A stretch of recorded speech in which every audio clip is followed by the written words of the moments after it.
आदाब नाजरीन, आप देख रहे हैं ANN चैनल में। अफशा जबीन पेश है अब तक की अहम खबरें।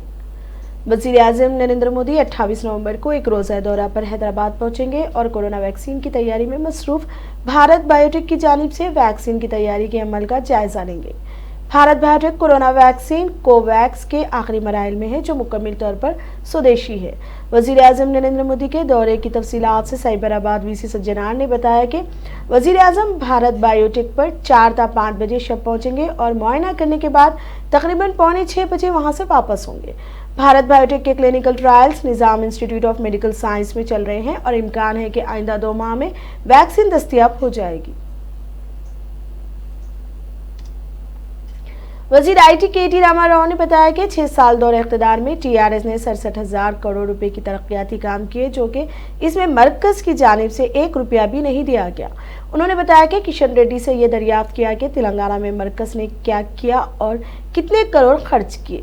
इस पर उन्होंने कहा, आपके हर काम में मरकज का हिस्सा है। KT रामाराव ने बताया कि तेलंगाना की अवाम ने मरकज को 2 मुख्तलिफ टैक्सेस के जरिए 2,72,000 करोड़ रुपए दिए हैं। इसके जवाब में मरकज ने सिर्फ 1,40,000 करोड़ दिए।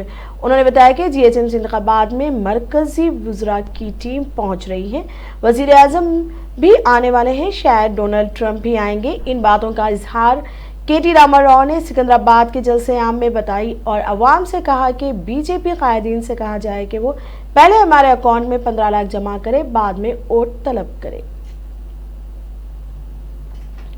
रियासती वजीर जगदीश रेड्डी ने BJP कायदीन पर तनकीद करते हुए बताया कि GHMC इंतखाबात में हिंदू मुस्लिम मसले को पेश करते हुए हैदराबाद की पुरअमन फिजा को खराब करने की कोशिश कर रहे हैं। उन्होंने बताया कि हैदराबाद की अवाम मरकजी वुज़रा को 1 दिसंबर को ये वाजे कर देंगे कि हैदराबाद की अवाम इनकी बातों में ना आते हुए TRS को 100 डिवीजनों पर कामयाबी से हमकिनार करेंगे।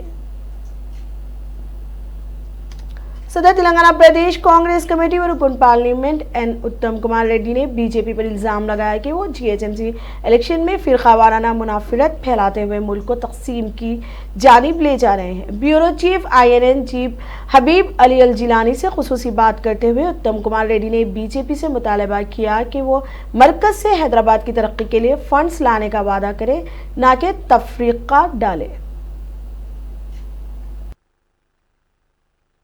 पैदाइश हूँ तो जो निज़ाम ने इंफ्रास्ट्रक्चर क्रिएट किया था, उसके बाद कांग्रेस गवर्नमेंट ने कुछ इम्प्रूव किया था, लेकिन पिछली 7 साल से जो हैदराबाद की पॉपुलेशन ग्रो हुई है, उस हिसाब से ना सिविक फैसिलिटीज इम्प्रूव हैं, ना ट्रैफिक का इम्प्रूवमेंट हुआ है, ना रोडों का इम्प्रूवमेंट हुआ है, ना नालों का इम्प्रूवमेंट हुआ, ना ड्रेनेज का इम्प्रूवमेंट हुआ, ना बिजली का इम्प्रूवमेंट हुआ, कुछ भी नहीं हुआ। एक चीज, मैं आप भी पुराने सिटी के हैं, क्यों LNT मेट्रो रेल पुराना सिटी तक, ओल्ड सिटी तक एक्सटेंड क्यों नहीं किया था? ये कांग्रेस के टाइम पे ही ये सैंक्शन भी हुआ था। अब OIC साहब आप जवाब दीजिए, क्यों LNT मेट्रो रेल पुराने सिटी में नहीं है? आप किस वजह इसको रोके हैं? आप ही कई मर्तबा आपने बात किया था, ये हम अलायंस है इनके साथ, TRS के साथ, जो कार का स्टीयरिंग हमारे हाथ में है, ये चीफ मिनिस्टर हम जो बोले वो करते हैं, लेकिन आपने ओल्ड सिटी के या कोई भी मुस्लिम कम्युनिटी के लिए, माइनॉरिटी कम्युनिटी के क्या किया?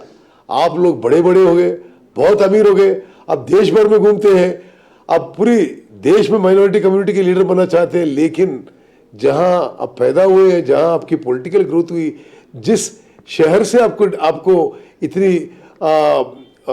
बड़ी स्टेज में आप पहुंच गए, लेकिन आपने कुछ भी नहीं किया। सिविक फैसिलिटीज में, इंफ्रास्ट्रक्चर में, डेवलपमेंट में, LNT मेट्रो रेल में, ट्रैफिक में कुछ भी नहीं किया। जरूर हम हैदराबाद वोटरों को अपील करेंगे कि आप कांग्रेस पार्टी को मदद करिए, हम आपके साथ रहेंगे। कैप्टन साहब, आप तो इंफ्रास्ट्रक्चर डेवलपमेंट नहीं हुआ, लेकिन TRS गवर्नमेंट के जो minister of municipal administration TRS party के जो एग्जीक्यूटिव प्रेसिडेंट है, उन्हें ये बोल रहे हैं कि हमने 6 साल के अंदर हैदराबाद की तरक्की पर 67,000 करोड़ रुपए खर्च किए। मेरे ख्याल में वो 67,000 करोड़ रुपए इनकी जेब में गया। अब ऐसा बोल, आप देखिए हैदराबाद सिटी में ऐसा कोई सिविक फैसिलिटीज या सिविक इंफ्रास्ट्रक्चर या लोगों का क्वालिटी ऑफ लाइफ या सड़क या ट्रैफिक या पानी या बिजली कहाँ इंप्रूव हुआ? थोड़ी सी बारिश होती है तो पूरा बाढ़ आ जाता है।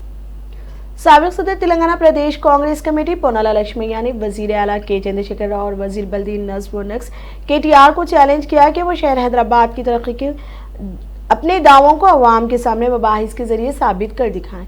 ANN से खास बात करते हुए पोनाला ने वजीर बल्दी नज़्म नक्स KTR की जानिब से हैदराबाद की तरक्की पर जारी करदा डॉक्यूमेंट को झूठ का पुलिंदा करार देते हुए बताया कि TRS हुकूमत कांग्रेस के दौर में किए गए तरक्याती कामों पर 66,000 करोड़ के खर्च का दावा करते हुए जबरदस्त रिश्वत हासिल की है। वो करते रहते, इसके वास्ते ये hide and seek game between BJP and him. आप बोले बीजेपी रिलीजियस दिस थिंग, अरे वो लोग बात कर रहे हैं, वो क्या करते नहीं बोल रहे। अभी 6 साल 6.5 साल हो गए, तेलंगाना किसके लिए बनाए? तेलंगाना लोगों के दिल का इरादा ये 60 ईयर्स का है, 70 साल का भी है, वो पूरा करें, ठीक है।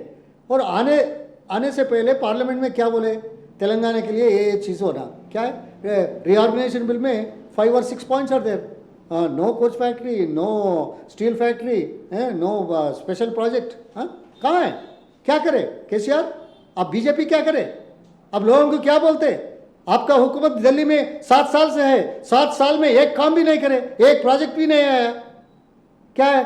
मंदिर के जाके प्रार्थना करे तो वो वोट गिरते बोल के आप समझते हैं। और यहाँ के गवर्नमेंट के ऊपर आप क्या करें? चार्जशीट लगाया। कौन लगाया? दिल्ली से एक मंत्री आके, यहाँ भी मंत्री है ना, वो भी होम मिनिस्टर है ना, वो क्यों नहीं करा 7 साल तक? आज वो बीजेपी प्रेसिडेंट क्या बोल रहा? सर्जिकल स्ट्राइक करते हैं। सर्जिकल किस में? ओल्ड सिटी में। क्या है? आपका बाप का जागीर है, ये देश में नहीं है। 7 साल तुम्हारा पार्टी हुकूमत चला रहे, 7 साल में कुछ गलती है, टेररिस्ट है, क्यों एक्शन नहीं ले किया? और एक भी बोलता हूं, मैं जो बोल रहा हूं ठीक बोल रहा हूं, फैक्ट बोल रहा हूं, सच बोल रहा हूं, उसका दम है तो सामने आके चर्चा के लिए आओ बोलो। और तीसरी बात यह है, KCR बोलता है वो बीजेपी प्रेसिडेंट ने इलेक्शन कमीशन को चिट्ठी दिया, इससे ये 10,000 नहीं आ रहा। हाँ ठीक है, उन्होंने दिया, अब नहीं दे रहे, ठीक है। मगर उन्होंने क्या बोला? मेरा एप्लीकेशन नहीं, मेरा रिप्रेजेंटेशन नहीं है, ये तो फोर्जरी है। फोर्जरी के ऊपर इन्हों केस नहीं डालता, फोर्जरी करके बोले तो गवर्नमेंट वाला CM भी नहीं मानता। किसको उल्लू बुला रहा है?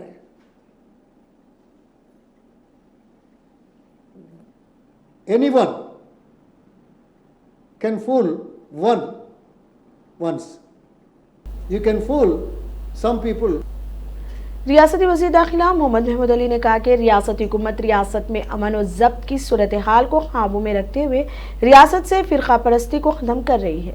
वज़ीर दाखिला गुड्डी मलकापुर डिवीज़न हल्का असेंबली कारवान में बंगारी प्रकाश के इंतखाबी जलसे से खिताब करते हुए कहा कि वज़ीर आला के चंद्रशेखर राव ने कमांड कंट्रोल सेंटर के क़याम के ज़रिए मुल्क भर में रियासती पुलिस को मुनफरिद एजाज़ से नवाजा है। मोहम्मद अली ने मजीद कहा कि बाज़ फ़िरका परस्त जमातें रियासत तेलंगाना की पुरअमन फ़िज़ा को मुकद्दर करने की कोशिश कर रहे हैं। हमारी पुलिस ऐसी किसी भी साजिश को कामयाब होने नहीं देगी। और इलेक्शन मैनिफेस्टो में CM साहब ने 2 काम की बात की। किसान को सबसे पहले पानी की जरूरत, जहाँ पर पानी रहता है वहीं आबादी बसती है। पहली मरतबा आज़ादी के बाद किसी स्टेट में पानी फ्री नहीं, और स्टेट में CM साहब ने 10 लाख घरों को पानी फ्री देने का वायदा किया। आवाम हमारी अच्छी तरह जानती है, तेलंगाना बनने के बाद जितना पीस हमारी स्टेट में है, हमारे शहर में, उससे पहले कभी भी नहीं था। यहाँ लैंड ऑर्डर बहुत खराब था, क्राइम बहुत होते थे, कर्फ्यू हमेशा लगा रहता था। CM साहब ने गंगा जमुना तहजीब लाई, सभी लोगों को तरक्की का मौका अता किया, और आवाम की मदद के लिए जितना CM साहब ने किया है, मैं समझता हूँ हिंदुस्तान में कोई CM ने नहीं किया। आज तो हमारे बुजुर्गों के लिए 2016 का पेंशन दिया जा रहा है, और हमारे हैंडीकैप लोगों को 3,016 रुपये का पेंशन दिया जा रहा है, किसी स्टेट में नहीं है। उसके साथ साथ ये बारिश में जो मुतासिर हुए, इतनी खिदमत की है CM साहब ने, और नेक्स्ट टाइम इसके लिए ऐसा वाक़या ना हो।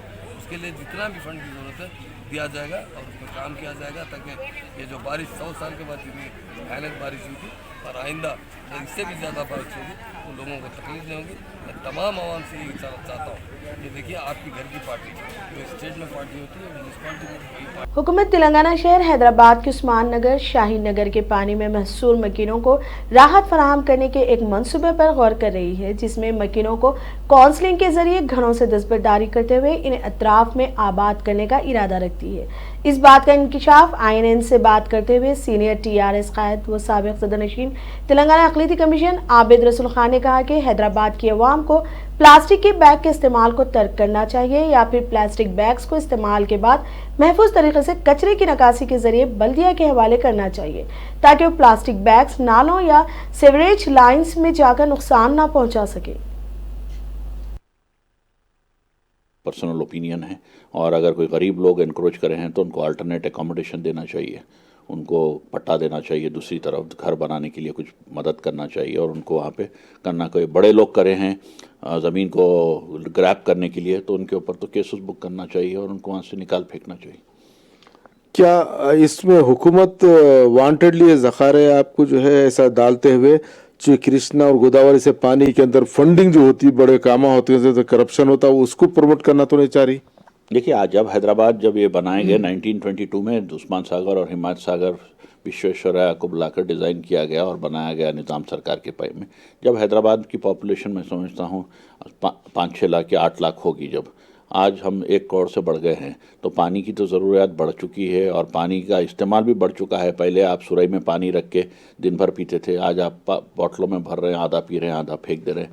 उसी तरीके से आप शावर्स ले रहे हैं, उसी तरीके से प्रेशर वाटर होटलों में आ रहा है, जिसमें ऑर्डिनरी तौर पे 1 बकेट पानी की जगह आप 20 बकेट पानी इस्तेमाल कर रहे हैं अपनी सहूलत के लिए। तो पानी की ज़रूरत तो बढ़ती ही जा रही है, ग्राउंड वाटर नीचे जा रहा है। पहले हैदराबाद में आप बोरवेल या बॉडी होती तो 30-40 फीट में पानी आता था, आज 400, 500, 600 फीट में भी पानी नहीं मिल रहा। तो ये सब एक बहुत बड़ा मसला है। और पानी जो गोदावरी, कृष्णा या मिशन भागीरथा से जो आपको लाया जा रहा है, यानी तो जो यहाँ पे प्रोजेक्ट्स में रिवर्स में जो आज बैलेंसिंग रिजर्वायर्स बना के ला रहे हैं, ये तो ज़रूरत है, मगर उस्मान सागर और हिमायत सागर एक लैंडमार्क है और उसका पानी जो है हमको इस्तेमाल भी करना चाहिए। और एक एरियाज़ में जैसा मेहदीपट्टनम है, टोली चौकी है और आपके कुछ एरियाज़ हैं जहाँ पे वहाँ का पानी सरबराही होता है, वो एरियाज़ में वो पानी को कंटिन्यू करना चाहिए। जो एरियाज़ नए बने हैं वहाँ नया पानी आप इस्तेमाल कर सकते। मगर बात यहाँ पे ये है कि पूरी दुनिया में आज वाटर बॉडीज़ को और पुराने इमारत को एक अहम दर्जा दिया जा रहा है कि उससे एक पानी इस्तेमाल भी किया जा रहा है और उसको मेंटेन भी किया जा रहा है। आज उस्मान सागर और हिमायत सागर के आप बंद देखेंगे तो उसकी खूबसूरती अलग ही है, उसकी मैकेनिज़्म अलग ही है। वहाँ की जो गेट खोलने की मशीनरी है वो एक एंटिक मशीनरी है, ब्रिटिश पीरियड की बनी हुई। इसको हमको सबको संभालना।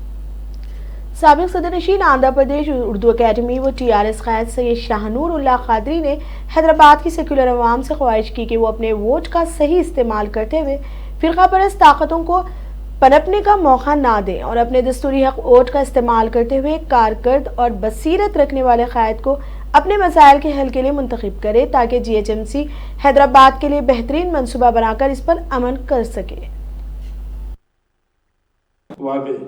एक बड़ा वादा जो उनका था वो मैं उसको क्लैरिफिकेशन भी करना चाहता हूँ कि वो 12% की जो तहफ़्फ़ुज़ात माइनॉरिटीज़ को वो नामुमकिन है दस्तूर के तहत।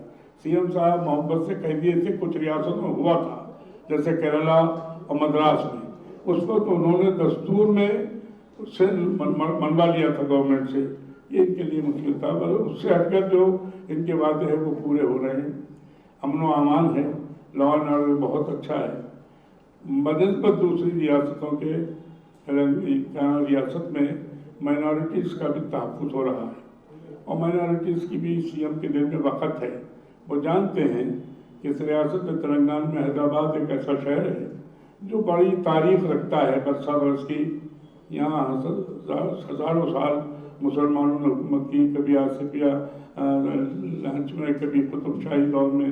तो इस तमाम अदवार के साथ जो शहर हैदराबाद में उन्होंने तारीख छोड़ी हिंदू मुस्लिम इत्तेहाद की, कि उस ज़माने में जब रियासत में मुसलमान बादशाह होते थे हैदराबाद की, तो वज़ीर आज़म का ओहदा हिंदू भाई को दिया जाता था, कमिश्नर हिंदू होते थे।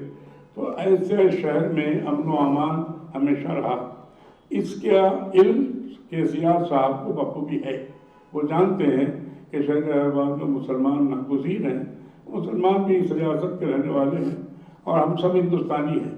हम तो ये समझते हैं कि जो भी हिंदुस्तानी है उसका इस मुल्क पर उतना ही हक है जितना किसी और का कौम का हो सकता है। तो उन्होंने ये बात को ताड़ लेकर, उनका रवैया बहुत अच्छा रहा है, 7 वर्ष से उनकी हुकूमत है। अब बल्दिया के इलेक्शंस में अगर टीआरएस को कामयाबी मिलती है तो हुकूमत फंड्स देगी, जो ज़रूरियात है वो आसानी से पूरे हो सकेंगे। अगर हम किसी और पार्टी की बल्दियाँ बनाएंगे तो काम नहीं होगा शहर में, एक बात। दूसरी बात यह है कि सेंट्रल गवर्नमेंट बीजेपी की है, बीजेपी यहाँ बल्दिया इलेक्शन कंटेस्ट कर रही है और पहली मर्तबा शायद। तो अब उन्होंने पूरा यहाँ जोर लगाया है कि किसी तरह इस बल्दिया इलेक्शन में उनके उम्मीदवार कामयाब हो। टीआरएस की गवर्नमेंट का रवैया साफ सुथरा रहा है। साबिक में सेंट्रल गवर्नमेंट के भी बास उमूर में उन्होंने मदद की है, लेकिन इसके ये माना नहीं कि अपना घर उजाड़ लिया जाए। तो इस तरह बीजेपी का दाखिला बल्दिया के जरिए हो और फिर आइंदा असम्बली में, तो इसके लिए उनको हक है इलेक्शन लड़ने का, वो लोगों को।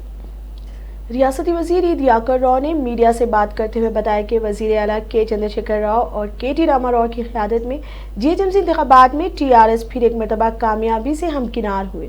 उन्होंने बताया कि बीजेपी में वाजपेयी और अडवाणी की हद तक क़यादत ठीक थी, लेकिन मोदी के दौर में मुल्क भर में फ़िरक़ावाराना मुनाफिरत फैलाई जा रही है और जीएचएमसी इंतखाबात में बीजेपी कायदीन जीएचएमसी इंतखाबात में जंग का माहौल बना रहे हैं, जबकि इंतखाबात इलाकाई मसाइल पर होना चाहिए।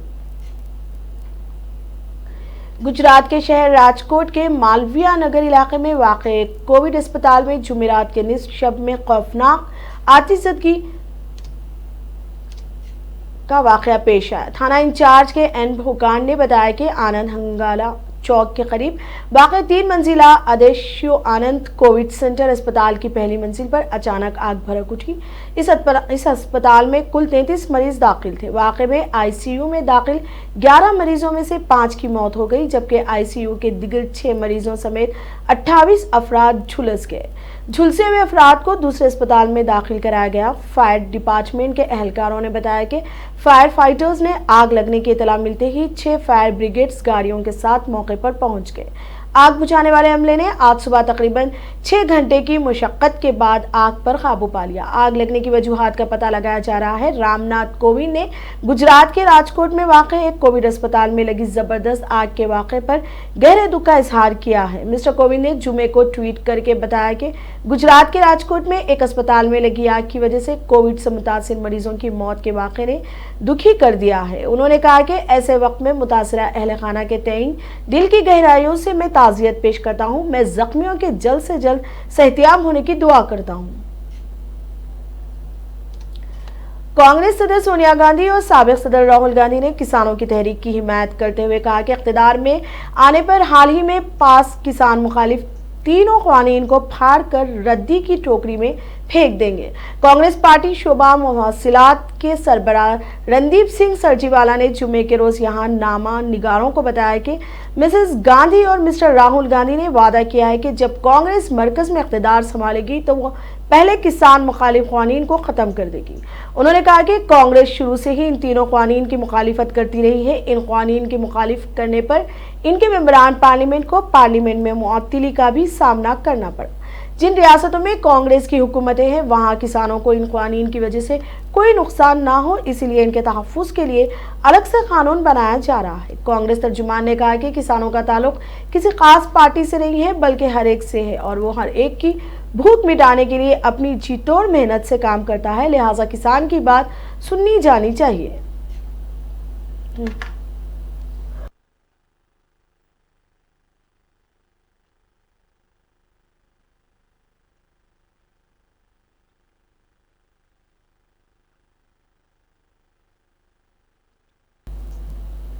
कांग्रेस सेक्रेटरी जनरल प्रियंका गांधी वाड्रा ने कहा कि हुकूमत को कम से कम सपोर्ट प्राइस MSP को नए ज़राई कानून का हिस्सा बनाने के मुतालबे के सिलसिले में दिल्ली आ रहे किसानों की आवाज़ दबाने के बजाय इनकी बात सुननी चाहिए। पार्टी की उत्तर प्रदेश की इंचार्ज प्रियंका गांधी ने कहा कि किसान पंजाब, हरियाणा और उत्तर प्रदेश से दिल्ली आकर अपनी आवाज़ बुलंद करना चाहते थे, लेकिन हुकूमत ने इसे कुचलने की कोशिश की है और इनको दिल्ली आने से रोका है। मोहतरमा वाड्रा ने बताया कि किसानों की आवाज़ दबाने के लिए पानी की बौछारें की जा रही हैं, सड़कें खोदकर रोका जा रहा है, लेकिन हुकूमत इनको ये दिखाने और बताने के लिए तैयार नहीं है कि MSP के कानूनी हक की बात कहाँ लिखी है। एक मुल्क एक इंतखाबात की फिक्र करने वाले वज़ीर आज़म जी को एक मुल्क एक रवैया भी नाफिज करना चाहिए।